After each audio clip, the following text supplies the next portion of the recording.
My name is Dolly A. Cross, and I remember exactly how stupid I felt when I walked into my mother's house expecting warmth and got laughter instead. It wasn't the funny kind. It wasn't the kind that says, "We missed you so much we can't believe you're here." It was the kind that treats your presence like a scheduling error, the kind that doesn't pause, the kind that makes you stand there with a heavy gift bag in your hand, trying to pretend it doesn't sting while your body is already exhausted from doing too much. I had been on the road for 9 hours. 9 hours, 7 months pregnant, alone in the car, leaving at 5 in the morning because I wanted to make it on time. I didn't stop for a real meal. I ate a protein bar at a gas station somewhere near the border and kept driving. I pushed through traffic, construction, and one blown-out tire that I had to get filled in a sketchy parking lot behind a Wendy's. I was tired, sore, and stupidly excited.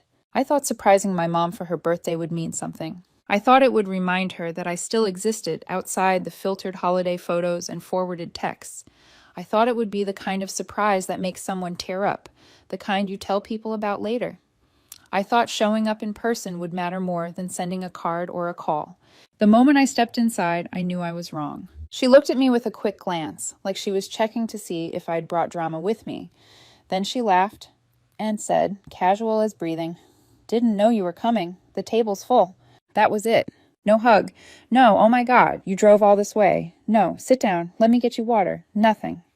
She laughed like I was an inconvenience, like I'd walked into the wrong house, or worse, like I was someone she had to explain away. I stood there in the doorway with one hand on my stomach and the other gripping the gift bag I'd spent too much on, trying to keep my face neutral. The dining room was loud with conversation, everyone talking, eating, clinking glasses, already halfway through the night. The neighbor I didn't even know had taken my chair. The corner seat near the window. The one I sat in every year growing up. The one I pictured when I wrapped gifts last week and imagined setting them beside my plate. That woman was sitting in it, like she belonged there, arm draped over the back, laughing with my uncle, sipping wine like she was the guest of honor. She didn't even look at me. She didn't have to. She'd been given a spot. I hadn't. My sister was the only one who moved. She came toward me fast and quiet, pulled me into a hug, and whispered that she was sorry, that she didn't know Mom invited so many people, that she didn't realize there wouldn't be space.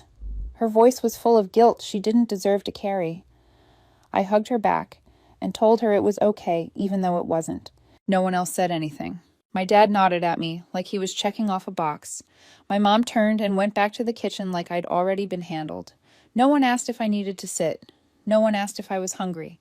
No one asked how the drive was, or if my back hurt, or if I needed water, or if the baby was kicking. I stood there for another second, long enough to feel the room keep moving without me. Then I turned around without saying anything. I left the gifts by the coat rack like evidence and walked back to my car. Hotel check-in took 10 minutes. I booked 2 nights because I knew if I went back there, I'd either cry or scream, and they'd label both as me being dramatic.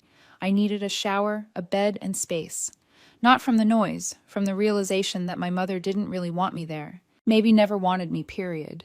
I ordered room service and stared at the TV without watching it.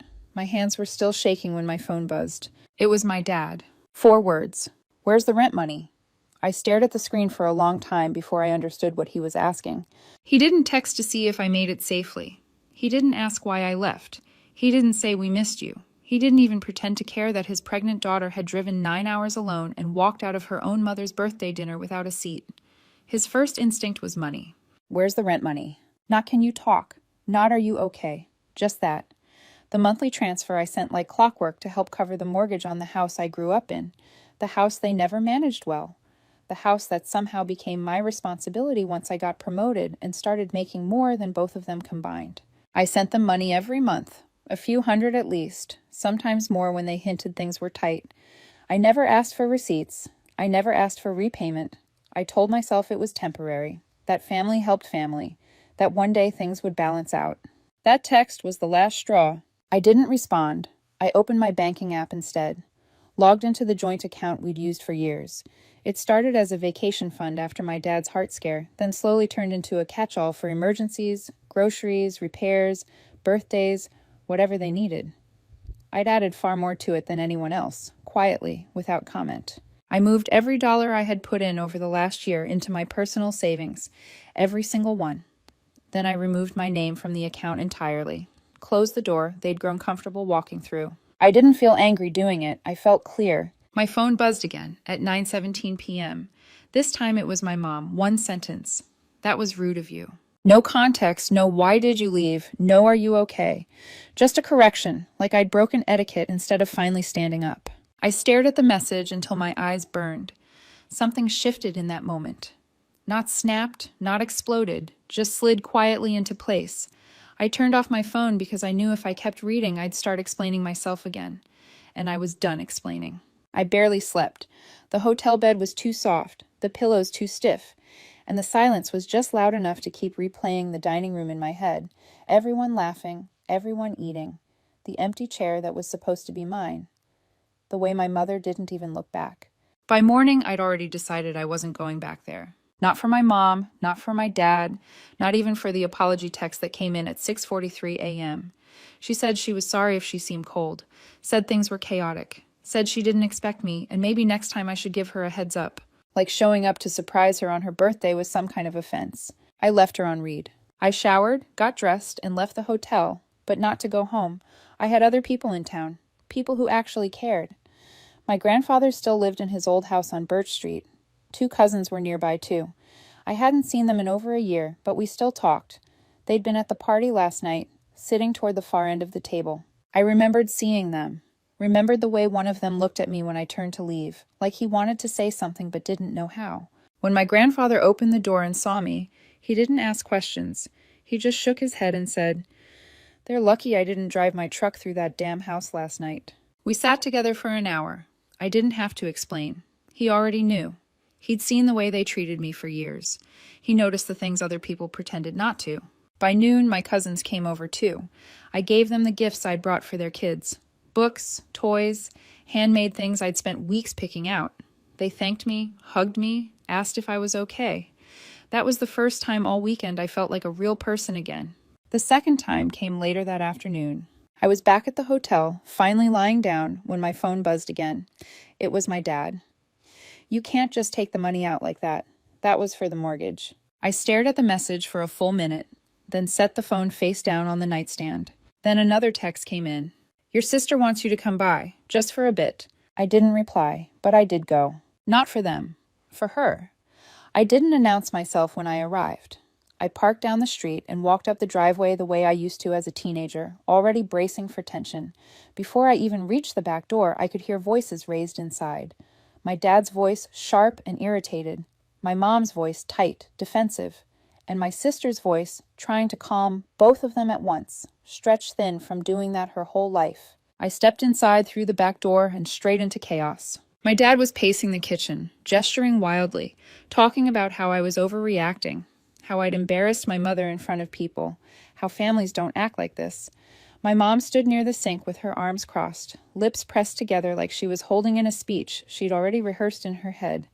My sister stood between them, shoulders hunched, trying to keep the peace like she always did. Then my grandfather walked in behind me. No one expected that. The room went quiet in the way it does, when something shifts and everyone feels it at once. My dad turned first, irritation already on his face, but it faded when he saw who it was. My grandfather didn't raise his voice. He didn't ask questions. He just looked at my father for a long moment, like he was finally seeing him clearly. My dad started talking. I don't even remember what he said exactly. Something about me being dramatic, about how they'd always tried with me, about how I never appreciated what they did. The words blurred together because I'd heard versions of them my whole life. And then my grandfather stepped forward and slapped him. Not hard, not violent, just enough. The sound was sharp and final, like punctuation at the end of a sentence that had gone on too long. My father froze, hand halfway up his face, eyes wide in disbelief. My mother gasped. My sister sucked in a breath like she'd been underwater.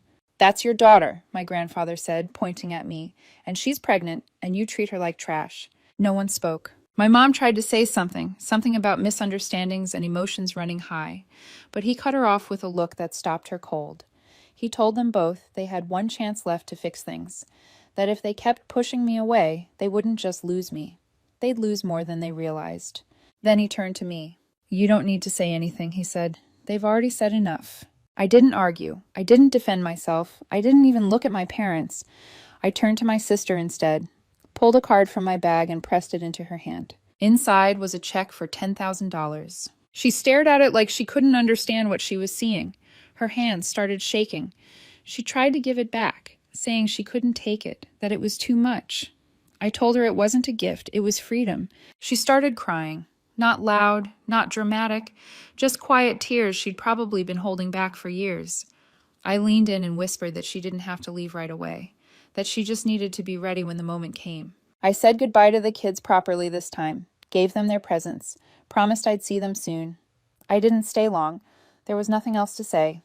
When I walked out, my father was still standing in the same spot, rubbing his cheek, staring at the floor like he was trying to understand how he'd lost control so completely. I didn't care. I drove back to the hotel in silence. Later that evening, my grandfather showed up again, this time alone. He handed me a manila envelope. Inside were the original documents for the car he'd given my parents years ago. It had never been legally transferred. They'd just assumed it was theirs. If they don't stop this, he said calmly, I'm taking back everything I ever gave them. We drove back together. This time, my grandfather didn't raise his voice. He didn't threaten. He just told them the truth, that they either treated me and my sister with respect or they lost every piece of help he'd ever given them. The car, the safety net, the assumptions. My mom tried to explain it away again, saying it had all been misunderstood, blown out of proportion. My grandfather shut that down with a single look. I watched you humiliate your daughter in front of a room full of people while she's carrying a child, he said. I don't care what excuses you think you have. When we left, my dad didn't follow. My mom stood by the window watching us go, still clinging to the illusion that one more guilt trip could fix everything. She was wrong. Back at the hotel, I packed my bags. My 2 nights were up, but it didn't feel like I was leaving. It felt like I'd finished something, like a chapter that had dragged on for far too long had finally closed. I wasn't running anymore. I was done waiting. I barely made it an hour outside of town before my phone lit up again. Blocked numbers don't stay blocked when people get desperate. This time it wasn't a call. It was an email. Subject line, bold and dramatic like it was a summons. Let's not end things this way. It was from my mother. I deleted it without opening. 15 minutes later, another email came in. This one from my dad. One sentence, no greeting, no warmth. We're having dinner tonight. Just us. It wasn't an invitation. It was a command. I should have kept driving. I knew that. Every part of me knew it. But there was still a small, tired part of me that wondered if maybe this was the moment. Maybe the look on my grandfather's face earlier had shaken something loose. Maybe they were finally ready to admit what they'd done, to say the words I'd been waiting for my entire life. I took the next exit and pulled into a small diner, the kind with cracked vinyl booths, and coffee that tasted like it had been sitting too long. I sat there for nearly an hour, picking at toast, one hand resting on my stomach as my baby shifted inside me. I wasn't afraid. I was weighing something. Hope versus pattern. Hope lost, but I still went back. The sun was low when I pulled into their driveway. Their car wasn't there, but the porch light was on. The back door, the one I used growing up, was cracked open like it was waiting for me. I stepped inside and immediately knew this wasn't dinner. The table was set, but there was no food, no plates, no candles, just a folder in the center and 2 mugs of coffee going cold. They were already seated.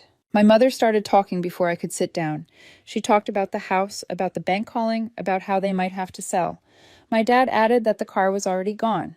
My grandfather had come by earlier while they were out and taken it back with the spare key.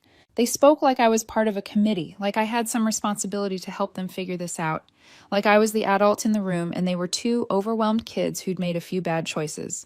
Then my dad leaned forward and said the real reason they'd called me back. We know you have savings. I blinked. He kept going. We just need enough to catch up on a few things. We'll pay you back. There it was. No apology, no accountability. Just another transaction. Another attempt to pull me back into the role they'd assigned me. Fixer, fallback, safety net. My mother added, "Don't be selfish." Like that was the magic word that had always worked before. I stood up. That's when I noticed the folder on the table. It wasn't bills. It wasn't foreclosure notices. It was a life insurance policy. On me. Taken out the year before. I recognized the provider immediately. I used to work in finance. You can take out a policy on someone if you can prove insurable interest. Parents can do it. But the signature at the bottom wasn't mine. I stared at it. my hands still, my body cold in a way that had nothing to do with fear. They started talking all at once. It was just a precaution. People do it all the time. It didn't mean anything. They were just trying to be responsible. I walked out without a word. I called my husband from the car and told him everything. He didn't ask questions. He didn't try to calm me down. He just said, "Come home, now." The next morning I reported the fraud.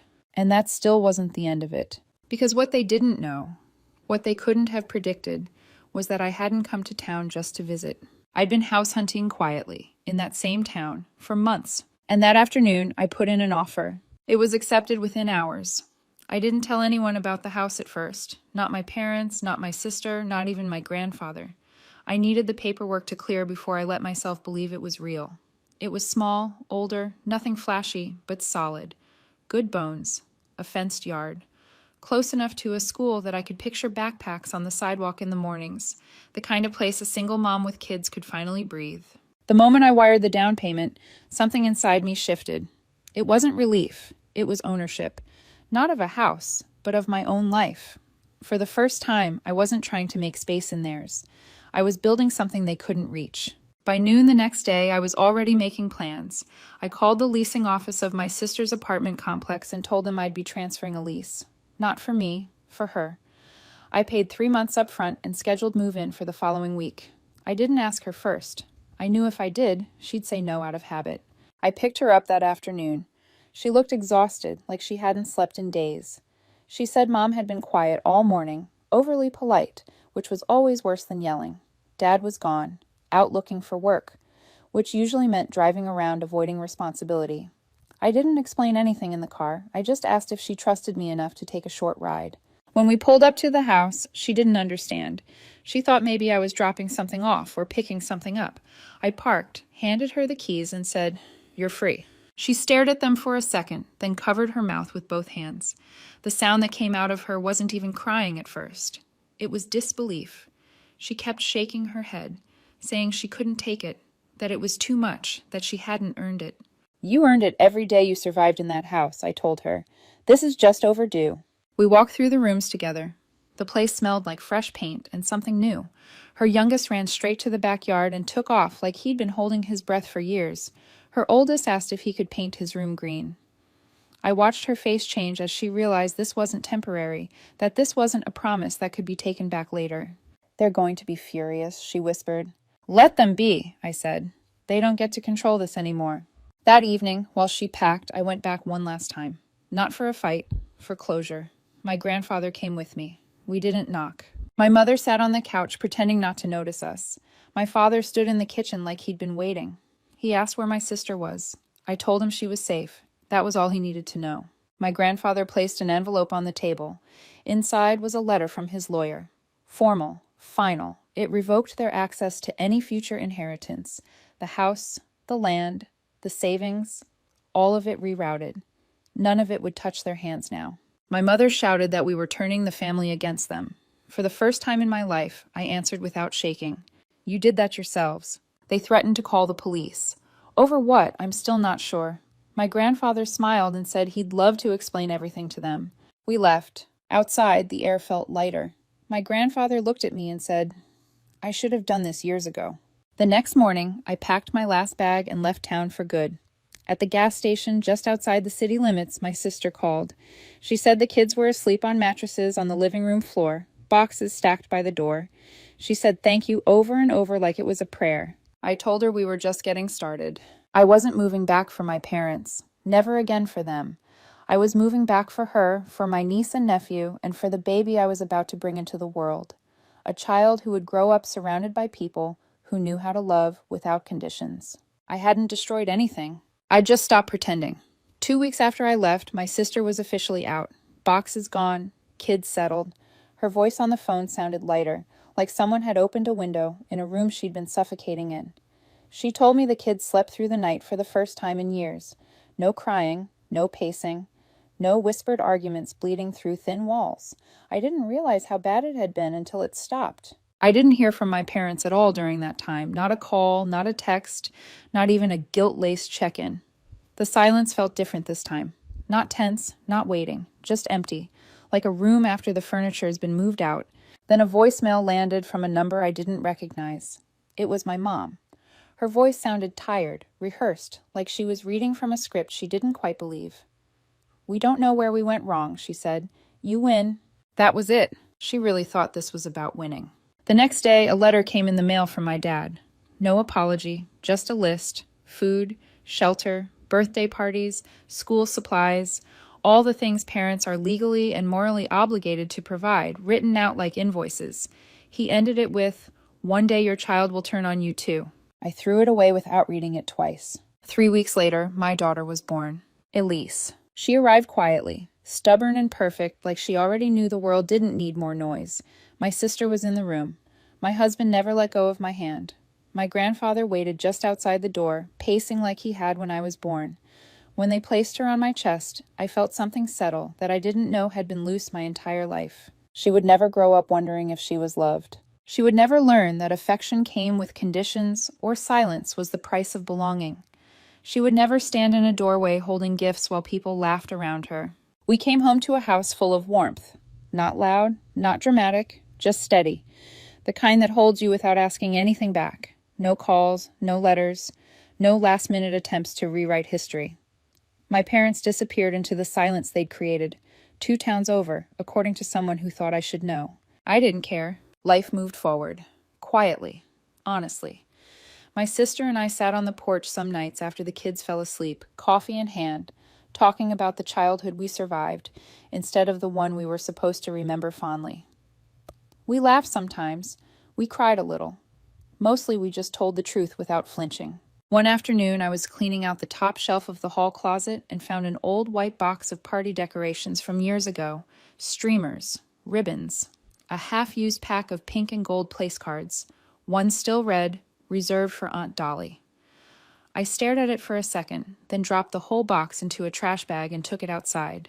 It didn't feel symbolic. It felt overdue. Weeks later, a coworker messaged me something casual.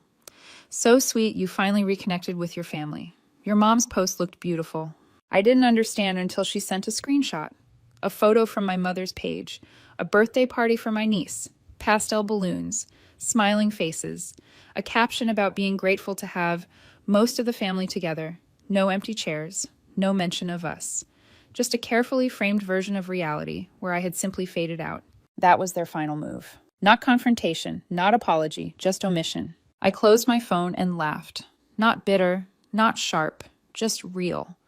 Because it was almost impressive how committed they were to pretending I'd simply chosen not to belong instead of walking away after being pushed out for the last time. I wasn't gone. I had left. And there's a difference. Now, when Tyler visits, he doesn't ask if he's allowed to be there. When my daughter cries, no one tells her she's too much.